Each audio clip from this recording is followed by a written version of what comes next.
ও আমার ভাইজানেরা,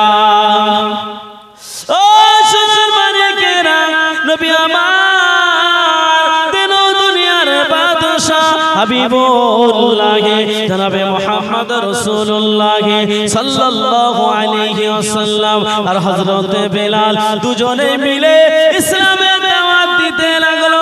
দেখতে পাওয়া গেল বাবা হযরতে বেলাল ইসলামের দাওয়াত দেয়। আল্লাহর রাসূলের সঙ্গে যখন রাস্তা দিয়ে ইসলামের দাওয়াত দিতে যায়, হযরতে বেলাল একবার রাস্তার দিকে চলে যায়, আবার রাস্তার ওদিকে চলে যায়, একবার এদিকে যায়, একবার ওদিকে যায়। হযরতে বেলালকে দেখে আল্লাহর নবী বলে, বাবা বেলাল তুমি অমন কেন করো? বাবা বেলাল তুমি সোজাভাবে কেন হাঁটো না? আল্লাহর নবীকে বলে, ইয়া রাসূলুল্লাহ, ইয়া হাবিবাল্লাহ, আমি যে কেন এমন করি এই বিষয়টা হলো তার মধ্যে অনেকটা কারণ লুকিয়ে আছে। কি কারণ লুকিয়ে আছে? হযরতে বেলাল যখন এই কথা বলল, আল্লাহর নবী বলল, তুমি কি কারণে অমন করো? তোমার ওই কারণটা আমি রাসূলুল্লাহ জানতে চাই।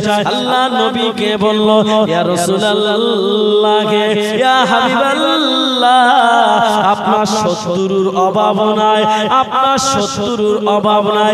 আপনি ইসলামের দাওয়াত দেন, আপনার পিছনে প্রচুর পরিমাণে শত্রু আছে।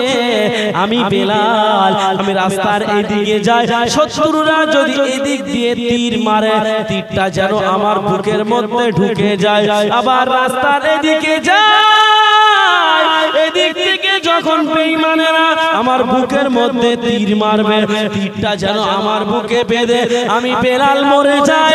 আমি মারা গেলে ইসলামের কোনো ক্ষতি হবে না, আর আপনি যদি অকালে মারা যান, ইসলাম অকালে মৃত্যুর কোলে ঢলে পড়বে।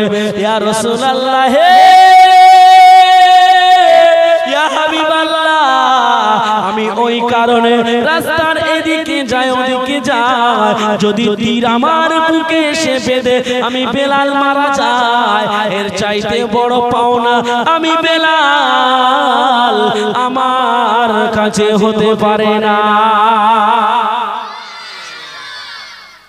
বলছে আমি যদি ওই তীর বেঈমানেরা এদিক দিয়ে তীর মারলে, তীরটা এসে যেন আমার বুকে বাঁধে, ওই দিক দিয়ে তীর মারলে তীরটা যেন এসে আমার বুকে বাঁধে, আর আমি ওই তীরের আঘাতে আমি বেলাল মারা যাব, তার বিনিময়ে আপনি বেঁচে যাবেন। আমি মারা গেলে ইসলামের ক্ষতি হবে না, আপনি মারা গেলে ইসলামটা অকালে মৃত্যুর কোলে ঢলে পড়বে। ইয়া রাসূলুল্লাহ, ইয়া হাবিবাল্লাহ, আমি যদি আপনার জন্য জীবনটা দিতে পারি, এর চাইতে বড় সৌভাগ্য আর পৃথিবীর জমিনে কিছুই হতে পারে না। বলুন সুবহানাল্লাহ। কত প্রেম বলেন তো নবীর জন্য, হৃদয়ের মধ্যে কতটা প্রেম।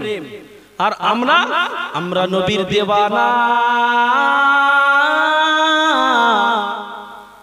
আমরা দাড়ি টুপি পরব না, দাড়ি আমরা রাখব না, মদ আমরা ছাড়ব না, হারাম আমরা ছাড়ব না, আমরা নবীর দেওয়ানা, রোজার মাসে খাওয়া বন্ধ করব না, আমরা নবীর দেওয়ানা, নামাজ আমরা পড়ব না, আমরা নবীর দেওয়ানা, হারাম হালাল মানব না, আমরা নবীর দেওয়ানা, কোরআন হাদিস মানব না। বলুন কথা ঠিক কি না? ভুল কথা হয়েছে কি? তাহলে আমরা শুধু নামে নবীর দেওয়ানা, কিন্তু প্রকৃত নবীর দেওয়ানা হলে আমরা নবীর দেওয়ানা হযরতে বেলাল যেমন হয়েছে, নবীর জন্য আমরা জীবনটা দিয়ে নবীর সুন্নাতকে বাস্তবে রূপ দিয়ে জীবনে সুন্নাতকে আঁকড়িয়ে আমরা ধরতাম। কিন্তু আমরা নবীকে মানি মুখে, অন্তর দিয়ে নয়।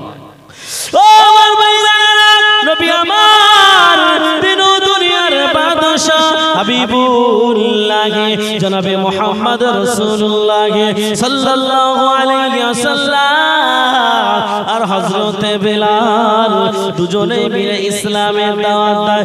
দেখতে পাওয়া গেল বাবা হযরতে বেলাল আল্লাহর নবীর সঙ্গে যখন ইসলামের দীর্ঘদিন হয়ে যাওয়ার পরে আল্লাহর নবী বলল, ও আমার সাহাবীরা, আমি রাসূলুল্লাহ, আমি মসজিদের মুয়াজ্জিন হিসাবে এই বেলালকে ঘোষণা করে দিলাম। জোরে বলে, বেলালের দরওয়াজা কোথায় ছিল? বেলালের সম্মান কোথায় ছিল? গোয়াল ঘরে, গরুর গোয়ালের মধ্যে। এখন কোথায় উঠেছে? মুয়াজ্জিন হয়ে গেছে। এই যারা মুয়াজ্জিন হয়, আযান দেয়, কিয়ামতের ময়দানে আল্লাহ তাদের গর্দানটা সকলের চাইতে উঁচু করে দেবে। হযরতে বেলালকে আল্লাহ পাক সেই সম্মানের জায়গায় বসিয়েছে। চিন্তা করতে পারছেন কোথায় ছিল আর আল্লাহ কোথায় তুলছে? একটুখানি দেখেন। ও আমার ভাইজানেরা, ও সোনার মানিকেরা, আল্লাহ নবী হযরত বেলালকে মুয়াজ্জিন হিসাবে ঘোষণা করে দিল। দেখতে পাওয়া গেল বাবা, হযরত বেলাল রাদিয়াল্লাহু তাআলা দেখতে পাওয়া গেল মসজিদের মুয়াজ্জিন হয়ে গেল। দীর্ঘদিন মসজিদের আযান দেয়। হযরত বেলালের আযানে দুনিয়ার মানুষ শুধু খুশি নয়, হযরত বেলালের আযানে স্বয়ং আমার আল্লাহ খুশি হয়ে যায়। একটু জোরে বলেন, হযরত বেলালের আযানে স্বয়ং কে খুশি? আল্লাহ খুশি। হযরতে বেলালকে বেশ অনেকজন সাহাবীরা মিলে একত্রিত হয়ে দীর্ঘদিন আযান দিচ্ছে। এখন হযরতে বেলালের নামে একটা, এই বাচ্চা কান ধরে উঠবস করো একদম। হযরতে বেলালকে দীর্ঘদিন ইমাম মানে মুয়াজ্জিন করার পর সাহাবীরা একটা ভুল ধরেছে। কি ভুল বলেন তো? যে আমরা আযান দেই আশহাদু আল্লা ইলাহা ইল্লাল্লাহ,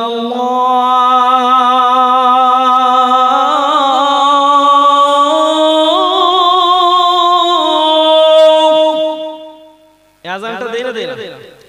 আযানের মধ্যে শব্দটা আছে না নাই? আছে।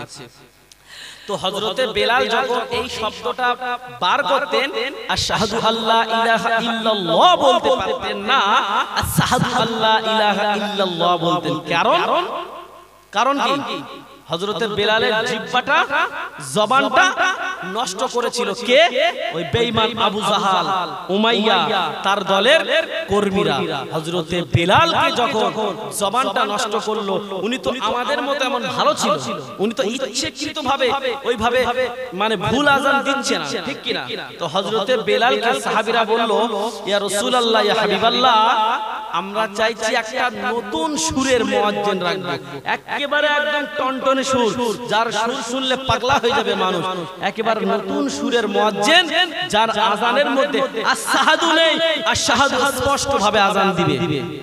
হযরতে বেলালের নামে আল্লাহ রাসূলের কাছে সাহাবীরা মিলে সকলে মুসল্লিরা আল্লাহ রাসূলকে ধরল, ইয়া রাসূলুল্লাহ, ইয়া হাবিবাল্লাহ, আপনি বেলালকে মুয়াজ্জিন থেকে বাদ দেন।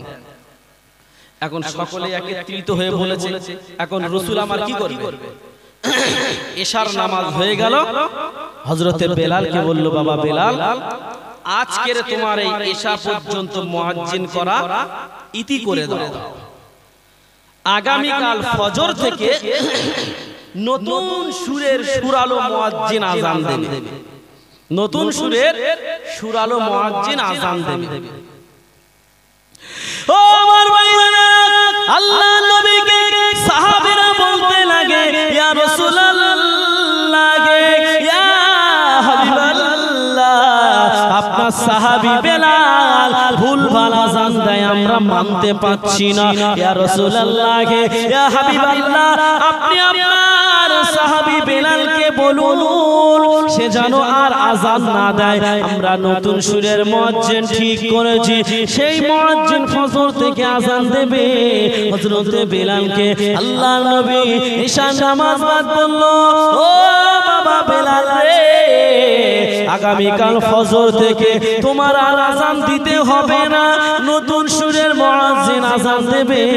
হযরতে বেলাল ঈশার নামাজ আদায় করে গুটি গুটি গুটি গুটি পায়ে বাড়ির দিকে চলে গেল। হযরতে বেলাল ঘুমিয়ে পড়ল না। হযরতে বেলাল মনের ব্যথা বেদনা নিয়ে, নামাজের পাটি নিয়ে আল্লাহর কাছে দুটো হাত তুলে দোয়া করলো, আল্লাহ পাক আমার কি অপরাধে আমার মুয়াজ্জিন থেকে বাদ দিয়েছে, আল্লাহ পাক আমি জানি না। আল্লাহ পাক আমার যে ভুলের কারণে আমার মুয়াজ্জিন থেকে বাদ দিয়েছে, আল্লাহ পাক আপনাকে ভালোবাসার কারণে, আল্লাহ পাক আপনার বন্ধু মুহাম্মদ তানাকে ভালোবাসার কারণে আবু জাহাল আমার জবানটা নষ্ট করেছে। আল্লাহ পাক আমি ইচ্ছাকৃতভাবে এমন আযান দিই না। ও রব্বুল আলামিন, আল্লাহ গো আপনি আমার একটা ব্যবস্থা করে দিন। আল্লাহ পাক আমি আযান দিই আর বিশ্ব নবীকে দেখি, আমি আজ থেকে আযান দিতে পারবো না, আমি বিশ্ব নবীকে দেখতে পাবো না। আমার আযান দেওয়ার পর আমার আযানে স্বয়ং আল্লাহ পাক আপনার হাবিব তিনি ইমামতি করতেন। আল্লাহ পাক আপনি আমার একটা ব্যবস্থা করে দিন। আল্লাহ নবী সাহাবী বেলাল এমন করে করে দোয়া চাইতে চাইতে ফজরের টাইম হয়ে গেল, নতুন মুয়াজ্জিন আযান দিল। হযরতে বেলাল গুটি গুটি পায়ে মসজিদে এক কর্নারে গিয়ে বসে থাকলো। হযরতে বেলাল যেদিন আযান দেয় তার 20-20-30 মিনিট পর ফর্সা হয়ে যায়। সেদিনে যখন নতুন মুয়াজ্জিন আযান দিল আর ফর্সা হয় না, অন্ধকার কাটে না। আল্লাহ পাক ফেরেশতা জিবরাইলকে পাঠিয়ে দিল। ফেরেশতা জিবরাইল এসে আল্লাহ নবীকে সালাম দিচ্ছে, আসসালাতু ওয়াসসালামু আলাইকা ইয়া রাসূলুল্লাহ গে ইয়া হাবিবাল্লাহ, ইয়া রাসূলুল্লাহ গে ইয়া হাবিবাল্লাহ। আজকে মসজিদে আযান হয়নি। আল্লাহ নবী বলে, ও ভাই জিবরাইল আযান তো হয়ে গেছে, আধা ঘন্টা 1 ঘন্টা হয়ে গেছে, অনেক আগে আযান হয়ে গেছে।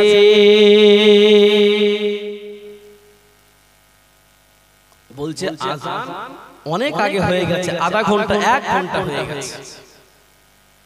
এখন ফেরেশতা জিবরাইল বলছে, ইয়া রাসূলুল্লাহ ইয়া হাবিবাল্লাহ, আল্লাহ পাক আমাকে পাঠিয়েছে, বলেছে যাও তো আজকের মসজিদে আযান কেন হয়নি? কে পাঠিয়েছে?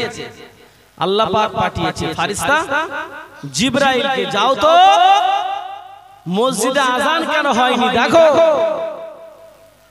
যখন ফেরেশতা জিবরাইল এসে আল্লাহ রাসূলকে বলছে, ইয়া রাসূলুল্লাহ ইয়া হাবিবাল্লাহ, আজকের মসজিদে আযান কেন হলো না? আল্লাহ রাসূল অবাক হয়ে গেছে। এই মসজিদে যদি আযান দেয়, কেউ যদি আপনাকে বলে যে আযান হয়নি, অবাক হওয়ারই কথা তো।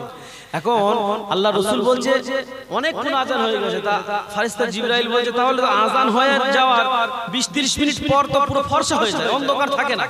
কি গো থাকে? থাকে না। এখন হযরতে বেলাল চুপ করে বসে বসে ওই দৃশ্যগুলো দেখছে, মসজিদের এক কর্নারে বসে দৃশ্যগুলো দেখছে। আর ফেরেশতা জিবরাইল আল্লাহ রাসূলকে বলছে, ইয়া রাসূলুল্লাহ ইয়া হাবিবাল্লাহ, আজকে কোন মুয়াজ্জিন আযান দিয়েছে? যে মুয়াজ্জিন আযান দিয়েছে তার আযান আরশে পৌঁছায়নি। কোথায় পৌঁছায়নি? আরশে পৌঁছায়নি।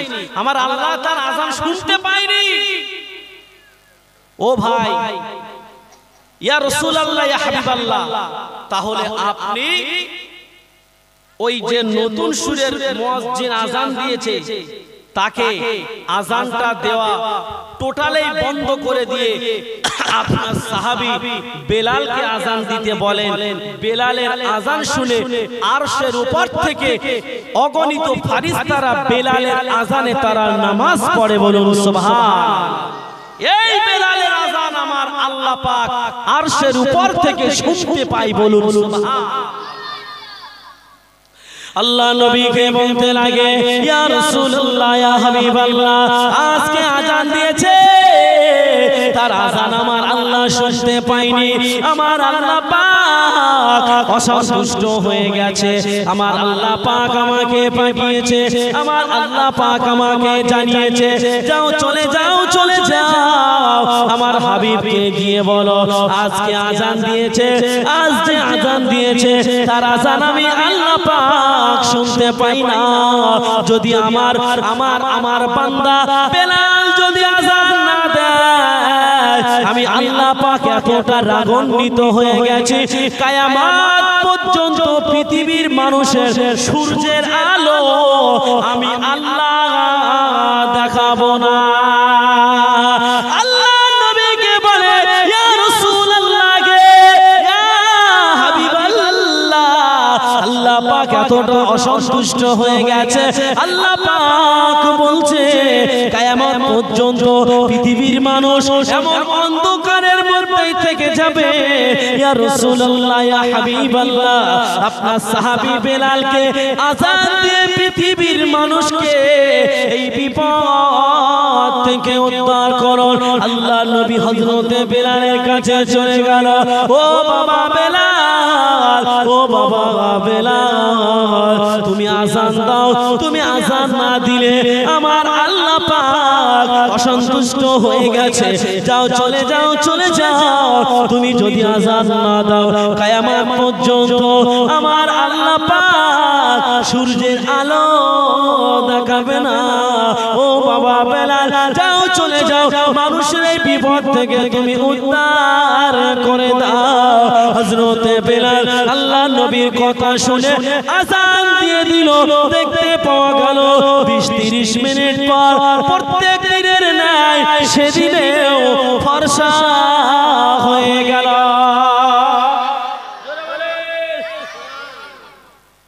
প্রত্যেক দিনের ন্যায় সেদিনেও ফর্সা হয়ে গেল। হযরতে বেলাল আযান দেওয়ার পর আল্লাহ পাক পুরো ক্লিয়ার করে দিল।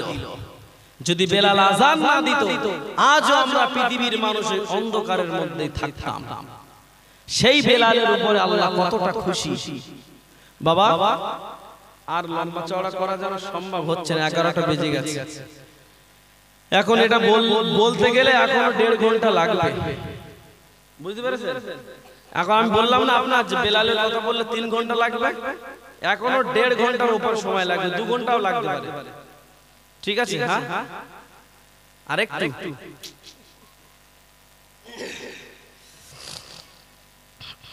শ্রোতা যদি থাকে হবে, আমার কোনো ব্যাপার না।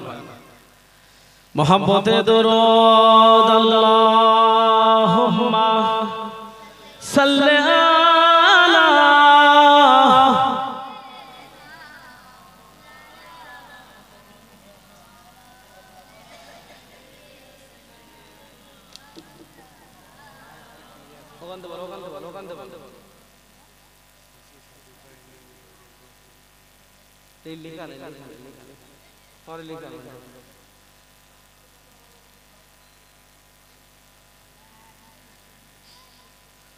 আচ্ছা, যে কথা বলছিলাম, হযরতে বেলাল রাদিয়াল্লাহু তাআলা আনহু তিনি আযান দেওয়ার পর আল্লাহ পাক সেই আযানে খুশি হয়ে অন্য দিনের ন্যায় এদিনেও আল্লাহ পাক পুরো ভরসা করে দিল, মানুষের বিপদ থেকে আল্লাহ পাক উদ্ধার করে দিল। বলুন সুবহানাল্লাহ। সেই বেলাল রাদিয়াল্লাহু তাআলা আনহু এতটা গরীব ছিল, হযরতে বেলাল এতটা গরীব ছিল, হযরতে বেলালের কোনো দিন খাওয়া হতো না। আল্লাহ রাসূলের সাহাবীরা বেশিরভাগ সাহাবী খুব গরীব ছিল, খাওয়া হতো না, কিন্তু কোনোদিন হারাম খেত না, কোনোদিন হারাম খেত না। তো হযরতে বেলাল রাদিয়াল্লাহু তাআলা আনহু তানার বেশ কয়েকদিন হয়ে গেছে খাওয়া হয় না।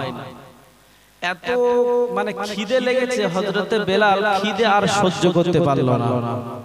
হযরতে বেলাল খিদে সহ্য করতে পারল না। আমাদের পেট ভরপুর, তারপরে আমরা নামাজ পড়ি না। আল্লাহ আমাদের এক ওয়াক্ত খাওয়া বন্ধ করেছে, এক বেলা খাওয়া বন্ধ করেছে, 3 বেলায় আল্লাহ আমাদের খাওয়াচ্ছে। তো সে হযরতে বেলালের কয়েকদিন হয়ে গেল খাওয়া হয় না। হযরতে বেলাল যে ইবাদত করবে, নামাজ পড়বে, এই দাঁড়ানোর মতো ক্ষমতাটুকু নাই। হযরতে বেলাল জোহরের নামাজ আদায় করে উনি ওই মসজিদের দরওয়াজার সামনে শুয়ে আছেন, মানে গেটের পাশে, মসজিদের মেন গেট, ওই গেটের পাশে শুয়ে আছে।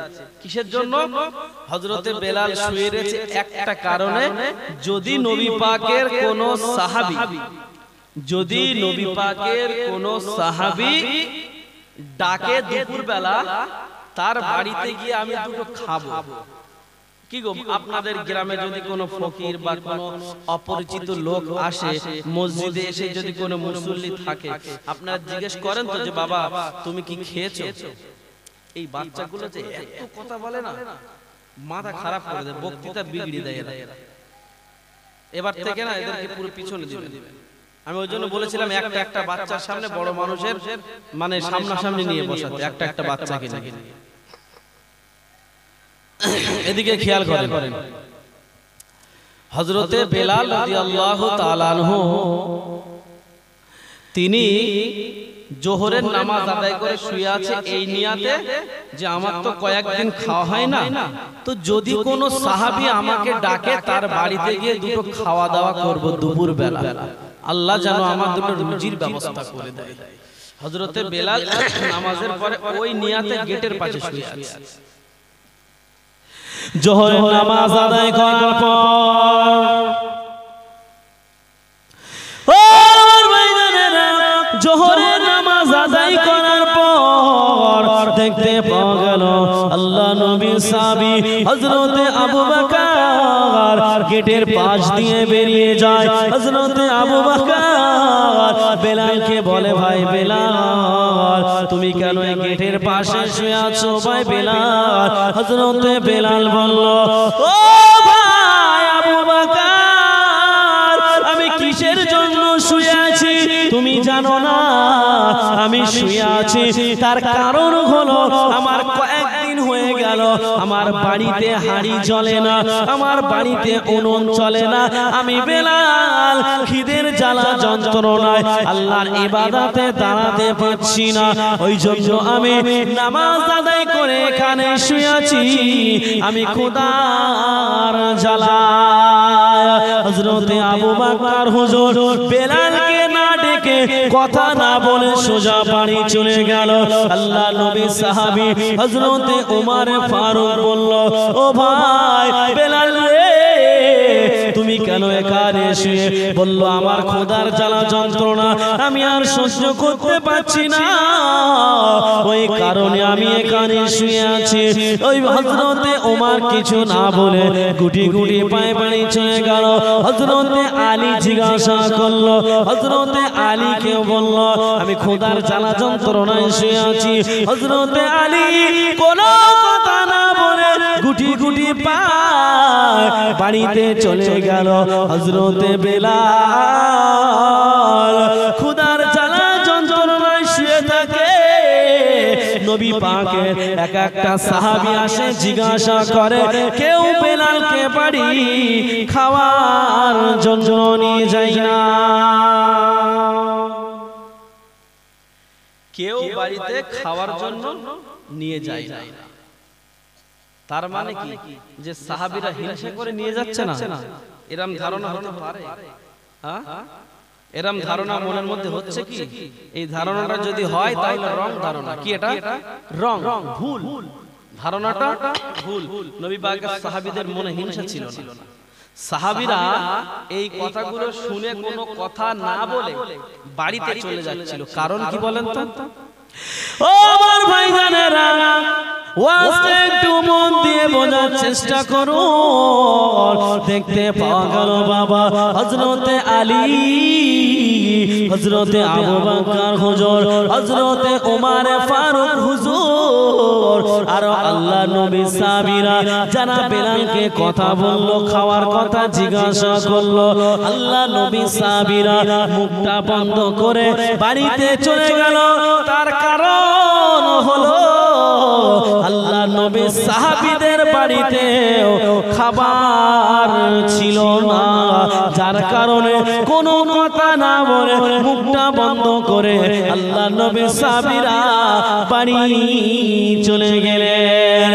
এবারে আল্লাহ নবী জোহরের নামাজ আদায় করে শেষের বেলা আল্লাহ নবী পার হচ্ছে। আল্লাহ নবী হযরতে বেলালকে বলল, ও বাবা বেলাল, তুমি কেন এখানে শুয়ে? আল্লাহ নবীকে বলতে লাগে, ইয়া রাসূলুল্লাহ, হে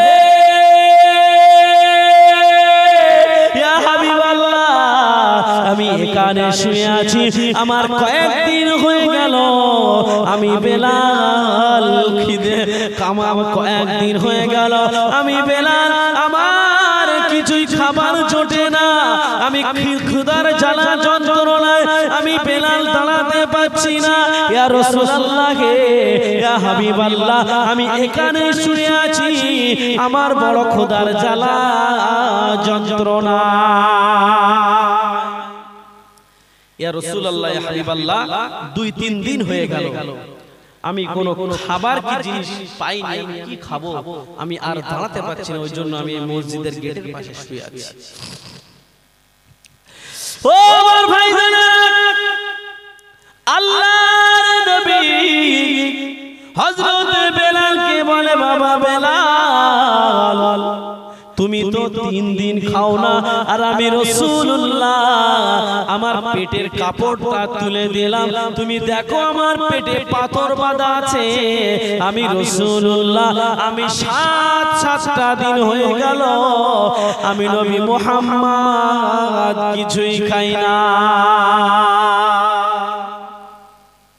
কতদিন? 7টা দিন হয়ে গেল, রাসূল আমার কিছুই খাই না। হযরতে বেলালকে বলছে, বাবা বেলাল, তুমি তো 3 দিন খাওনি, আমি রাসূলুল্লাহ আমি 7 দিন খাইনি, কিন্তু ওই রাসূল যদি চাইতেন আমার আল্লাহ পাক রাসূলের দোয়াতে আল্লাহ পাহাড়কে সোনা বানিয়ে দিতেন, কি গো দিতেন না দিতেন? কিন্তু রাসূল আমার একটা বারের জন্য সুখটাকে নেয়নি, দুঃখটাকে রাসূল আমার নিয়েছে। কিন্তু আমরা, আল্লাহ যদি আমাদের দেয় 10 টাকা বলি আমাদের কখন হবে 20 টাকা, আল্লাহ যদি আমাদের দেয় 50 টাকা আমরা বলি কখন হবে 100 টাকা, যদি দেয় 1 লাখ বলি কখন হবে 2 লাখ, যদি দেয় একটা গাড়ি বলি কখন হবে 2টো গাড়ি, যদি হয় একতলা বাড়ি বলি কখন হবে 4তলা বাড়ি। এই আশা নিয়ে আমরা চলি না? কিন্তু এই আশা নিয়ে চললে আপনি আল্লাহ শুকরিয়া আদায় করতে পারবেন না, আল্লাহ শুকরিয়া আদায় করতে পারবেন না। আপনাকে আল্লাহ শুকরিয়া আদায় করতে হলে আপনার থেকে নিচেই যে আছে তার দিকে ফলো করতে হবে। যদি তার দিকে ফলো করেন তাহলে আল্লাহর শুকরিয়া আপনি আদায় করতে পারবেন। যে তাই তো ও তো ফুটপথে বাস করে, ওর চাইতে আল্লাহ আমার হাজার সুখী রেখেছে, ও তো হেঁটে বাজারে যায়, আল্লাহ আমার গাড়ি দিয়েছে, ও তো ফুটপথে বাস করে, আল্লাহ আমার দুতলায় মানে পাথর দেওয়া বাড়িতে ঘুম পাড়াচ্ছে, ও তো গরমের মধ্যে টিনের বাড়ি ঘুমাচ্ছে, আল্লাহ আমাকে এসির মধ্যে রেখে দিয়েছে। আর আপনি যদি মনে করেন আমার এই বাড়ি আর মুকেশ আম্বানির বাড়ি ও চাকার মতো করে ঘোরে, ওরকম বাড়ি হলে ভালো হতো, তাহলে ওই আশা করলে আপনি আল্লাহর শুকরিয়া আদায় করতে পারবেন না। বাবা আমি আর লম্বা চড়া করতে পারছি না, মানুষগুলো শীতের রাতে কষ্ট পাচ্ছে। 11:30 কটা বলেছি? 11:30, ঠিক আছে, এখনো 1.5 ঘন্টা লাগবে এখনো। তাহলে বলেন, এবার আপনারা বলেন, তাহলে এটা এখানে থাক আর ওটা ওখানে থাক, আর ইউসুফ আলাইহিস সালাতু ওয়াস সালামের সেটা সেখানে থাক। 3টে জিনিস এখানে ওখানে সেখানে ছড়িয়ে ছিটিয়ে থাক। এটা আমার দোষ না, আপনাদের দোষ। আপনারা বলেছেন ওটা ধরতে, আমি জানি শেষ হবে না, কারণ 3 ঘন্টা লাগবে। 3 ঘন্টা এই শীতের রাতের এই 11:30 বেজে গেছে, এখন মানুষকে এতক্ষণ বসিয়ে রাখলে হয়? একটা গজল আমি আপনাদের শেষের বেলা বলছি, গজলটা বলে আমি কিয়াম করব ইনশাআল্লাহ। দরুদ শরীফ আল্লাহুম্মা সাল্লি আলা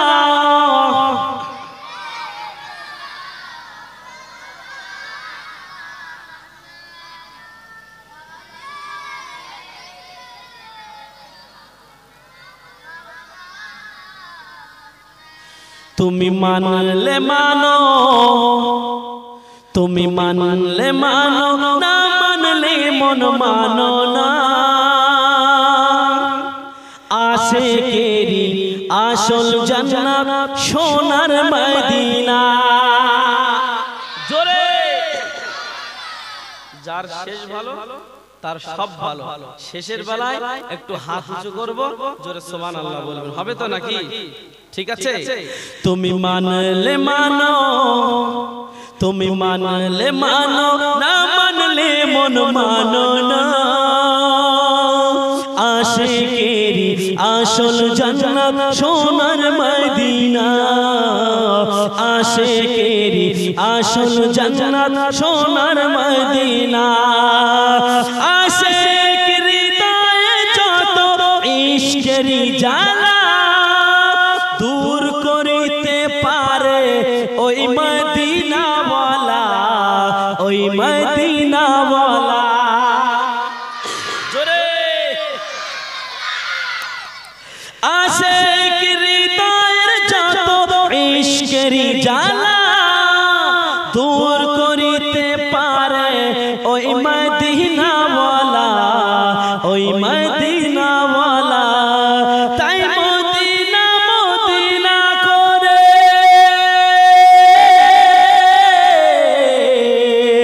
তাই মদিনা মদিনা করে হয়ে যায় ফানা আশিকেরি আসল জান্নাত সোনার মদিনা আশিকেরি আসল জান্নাত সোনার মদিনা তুমি মানলে মানো তুমি মানলে মানো না মানলে মন মানো না আশিকেরি আসল জান্নাত সোনার মদিনা আশিকেরি আসল জান্নাত সোনার মদিনা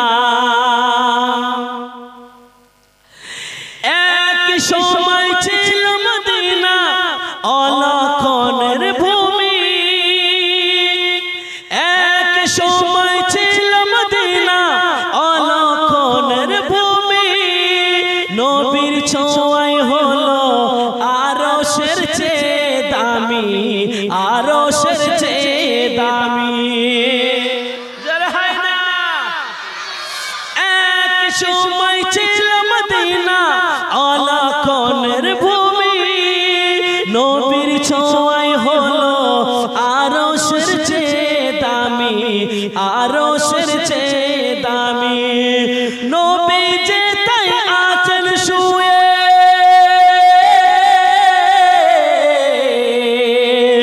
নবী যে তাই আছেন শুয়ে জান্নাতের টুকরা বলে করলেন ঘোষণা নবী যে তাই আছেন শুয়ে জান্নাতের টুকরা বলে করলেন ঘোষণা আশিকেরি আসল জান্নাত সোনার মদিনা আশিকেরি আসল জান্নাত সোনার মদিনা তুমি মানলে মানো তুমি মানলে মানো না মানলে মন মানো না আশিকেরি আসল জান্নাত সোনার মদিনা আশিকেরি আসল জান্নাত সোনার মদিনা সবাই তো স্বর্গের পাগল নরকেরি না সবাই স্বর্গের পাগল মানে জান্নাতের পাগল কিন্তু নরকেরই নাই জাহান্নামের পাগল কেউ আছে এখানে যে আমি জাহান্নামে যাব জাহান্নামে যাব এরকম আছে সবাই জান্নাতের পাগল তাই বলছে সবাই তো স্বর্গের পাগল নরকেরই না আমরা সবাই স্বর্গ নরক কিছুই চাই না কিছুই চাই না সবাই তো স্বর্গের পাগল নরকেরই না আমরা সবাই স্বর্গ নরক কিছুই চাই না কিছুই চাই না কামনা শুধু দিদারে কামনা শুধু দিদারে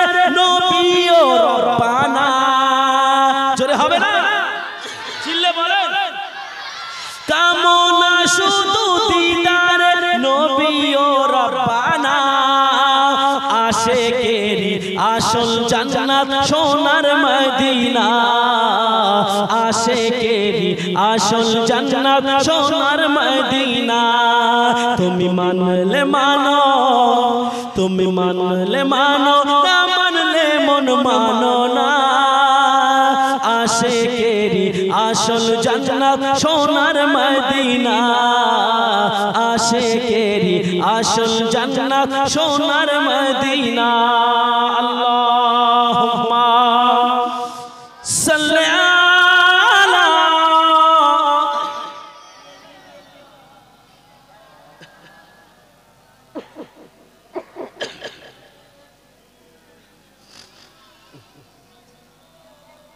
বাবা তাহলে শেষ করে দিলাম কিছু মনে করেন না বক্তৃতার হয়তো অসম্পূর্ণ থেকে গেল আপনাদের এই এর একটা খিদে এই খিদেটা আপনাদের আমি মেটাতে পারলাম না কারণ অলরেডি 2.5 ঘন্টা হয়ে গেছে অলরেডি 2.5 ঘন্টা হয়ে গেছে তাহলে বলেন 9টায় উঠেছি 10টা 11টা 11:30 2.5 ঘন্টা হয়েছে না ভাই এখন 11টা 32 তাহলে শীতের রাতে এতক্ষণ বসিয়ে রাখা ঠিক না আর সবথেকে বড় কথা হচ্ছে এই যে ওয়াজ শুনলাম এতক্ষণ যদি ফজরের নামাজ না পড়িয়ে ওয়াজ শোনা পুরো বেকার হয়ে যাবে তাই জন্য ফজরের নামাজ আছে তাই তো চলুন আবার আল্লাহ তো আপনাদের এখানে এই 4 বার আসলাম কতবার এই 4 বার এসেছি আল্লাহ পাক চাইলে আরো আসবো আরো আলোচনা হবে এই খিদেটা আমি